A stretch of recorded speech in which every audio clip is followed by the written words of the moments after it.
ওমানে রমজান মাসের পবিত্রতা রক্ষায় সে দেশের সরকার বরাবরই অত্যন্ত কঠোর আইন প্রয়োগ করে থাকে।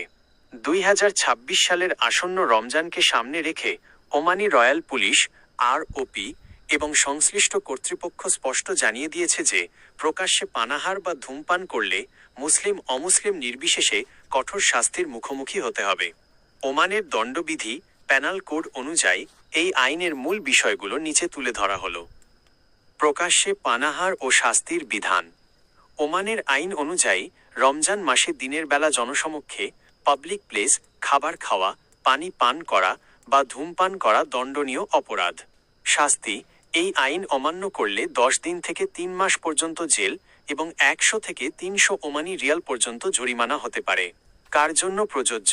এই আইনটি ওমানে বসবাসরত মুসলিম এবং অমুসলিম সবার জন্যই সমানভাবে প্রযোজ্য। 2. অমুসলিমদের জন্য নির্দেশনা। ওমান সরকার সব ধর্মের প্রতি শ্রদ্ধাশীল, তবে রমজানে সামাজিক সংহতি বজায় রাখতে অমুসলিমদের জন্য কিছু বিশেষ নির্দেশনা থাকে। অমুসলিমরা তাদের ঘরের ভেতরে বা বন্ধ দরজার আড়ালে খাবার খেতে পারবেন।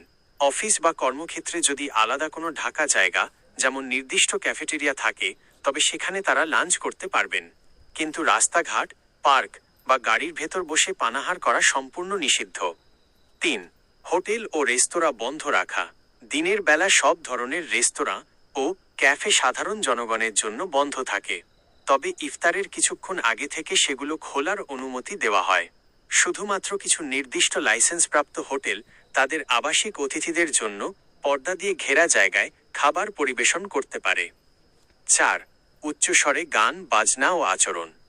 রমজান মাসে জনসমক্ষে উচ্চস্বরে গান বাজানো বা অসংলগ্ন আচরণ করাও আইনি ঝামেলার কারণ হতে পারে। স্থানীয় সংস্কৃতি ও ধর্মীয় অনুভূতির প্রতি সম্মান জানানো ওমানে বসবাসের অন্যতম প্রধান শর্ত।